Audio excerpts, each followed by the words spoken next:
Saya rasa kalian sudah sering dengar yang namanya adalah oplos video. Jadi di kesempatan kali ini kita akan bahas apa itu oplos video. Nah, buat teman-teman yang baru mulai menjadi YouTuber, banyak yang mengandalkan teknik dari oplos video ini untuk dapat view. Tapi apakah strategi ini benar-benar ampuh atau justru malah merugikan? Yuk simak baik-baik apa saja keuntungan dan juga kekurangan dari fitur oplos video ini.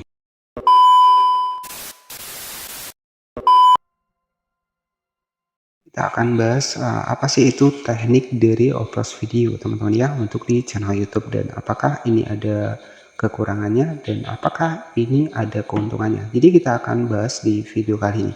Nah, jadi teknik oplos video ini juga disclaimer terlebih dahulu, ini bergantung pada konten teman-teman ya. Teknik oplos video ini nggak akan berpengaruh jika konten teman-teman ini asal-asalan ya, jadi itu kuncinya. Kemudian di sini mungkin teknik ini sebenarnya sudah lama ya teman-teman. Sebenarnya teknik ini tuh sudah lama, sudah dari tahun 2023 2024 yang sudah banyak mempraktekkan trik seperti ini. Jadi sistem oplos video ini ya memang itu kembali lagi kepada konten kita sendiri. Kalau konten kita bagus ya mungkin bisa efektif ya untuk perkembangannya, tapi kalau konten kita asal-asalan ya mungkin nggak akan berdampak apa-apa ya untuk dibikin video kita ya. Penambahan view juga malah semakin kurang kalau kita kontennya asal-asalan. Dan sebenarnya untuk versi oplos video ini adalah untuk menentukan niche ya, ataupun menyatukan sebuah channel dengan topik yang setema, biasanya seperti itu untuk sistemnya. Tetapi disclaimer terlebih dahulu, ini bergantung pada konten teman-teman itu sendiri. Dan ketika teman-teman menggunakan teknik ini kemudian nggak ada perkembangan, ya mungkin bisa jadi konten kita sendiri yang mungkin kurang menarik ya. Jadi seperti itu. Kemudian di sini ada beberapa keuntungan dan juga kelebihan dari versi oplos video teman-teman. Dan saya peringatkan kembali, pakai versi teknik oplos video menggunakan satu HP beresiko ya, beresiko terkena pelanggaran. Jadi kalau saran saya, kalau teman-teman pengen menggunakan teknik dari oplos video ini, saran saya itu harus memiliki banyak perangkat. Nah, kalau teman-teman nggak ada, usahakan ya jangan ngikut-ngikut teknik oplos ini, yaitu beresiko teman-teman. Oke, jadi di sini kita akan bahas seputar apa sih itu oplos video. Kita langsung masuk di channel YouTube saya. Nah, buat teman-teman nanti yang pengen belajar channel YouTube bisa cek di bagian playlist. Di sini saya sudah siapkan beberapa video yang tentang pembahasan ataupun membahas seputar belajar channel YouTube ya. Jadi untuk oplos video ini, apa sih untuk oplos video ini? Ya, jadi oplos video ini sistem kita meningkatkan ya untuk video kita agar mendapatkan rekomendasi dengan topik-topik yang setema ya, dan juga melibatkan teknik seperti ya, yang pertama adalah menonton dengan misalkan menggunakan smartphone yang lainnya ya. Jadi seperti itu, dengan mencampurkan ya, menonton video yang setopik kemudian menonton video kita lagi. Nah, biasanya seperti itu sistemnya. Jadi ya agar tentunya menyasar untuk sistem rekomendasi dan juga algoritma dari YouTube ya.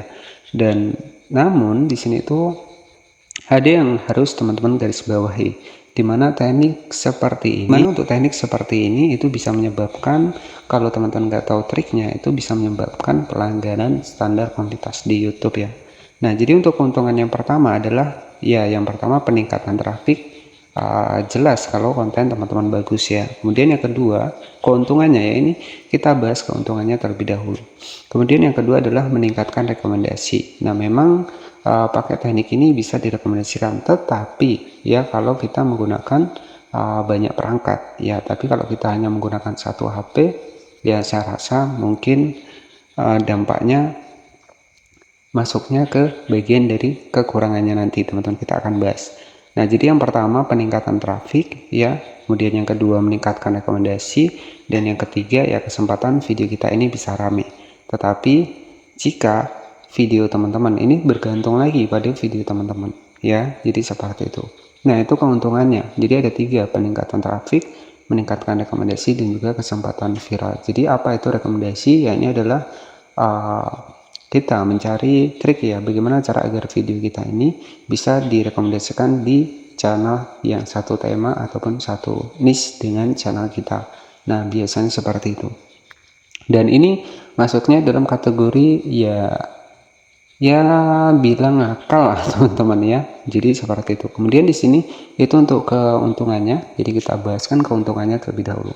Nah, untuk kekurangannya sendiri di sini sudah saya jelaskan tadi. Kekurangan yang pertama, kalau teman-teman menggunakan satu perangkat bisa terjadinya pelanggaran pedoman komunitas karena teknik oplos yang tidak jujur seperti clickbait yang berlebihan ya bisa melanggar panduan komunitas untuk di YouTube ya. Jadi seperti itu. Ini menyebabkan untuk video atau channel kita bisa dihapus. Nah, itu untuk yang pertama. Kedua adalah jika teman-teman ya menggunakan teknik ini, misalkan nih kita menggunakan satu perangkat tadi yang sudah saya bahas tadi, ini beresiko juga buat akun teman-teman.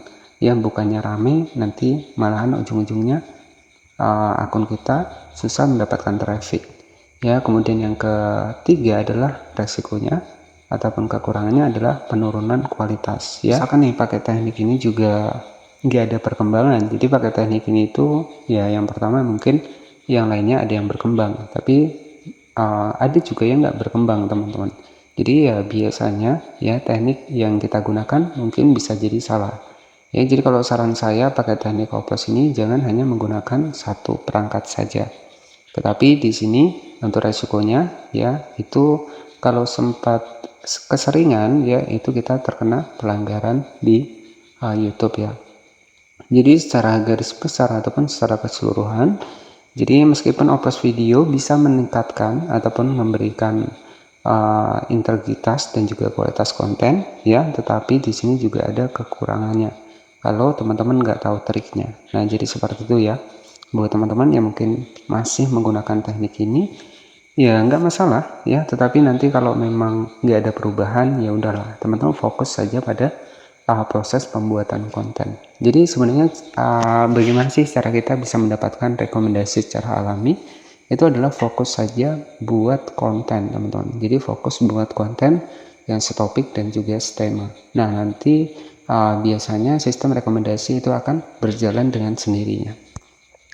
Oke, jadi di mana sih sistem rekomendasi itu? Kita masuk di aplikasi YouTube Studio di bagian dari ringkasan, kemudian di sini kita masuk di bagian dari konten ya.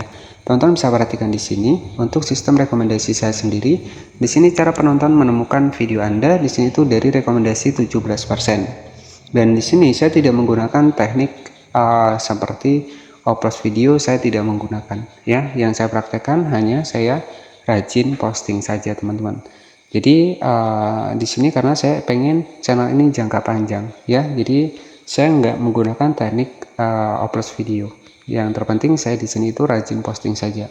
Dan di sini walaupun saya nggak menggunakan teknik seperti itu, di sini tuh saya rekomendasinya 17%, dari fitur jelajah 26%, dan dari penelusuran YouTube 42%. Ya, dan saya juga tidak menerapkan yang namanya adalah oplos video karena saya pengennya jangka panjang di channel saya. Nah, jadi seperti itu saja buat pembahasan seputar oplos video ini. Semoga bisa bermanfaat teman-teman. Tetap semangat, jangan menyerah. Intinya oplos video ini akan berhasil jika konten kita menarik. Tapi kalau memang nggak berhasil, berarti kita perbarui lagi untuk konten kita. Seperti itu saja. Selamat malam. Wassalamualaikum warahmatullahi wabarakatuh.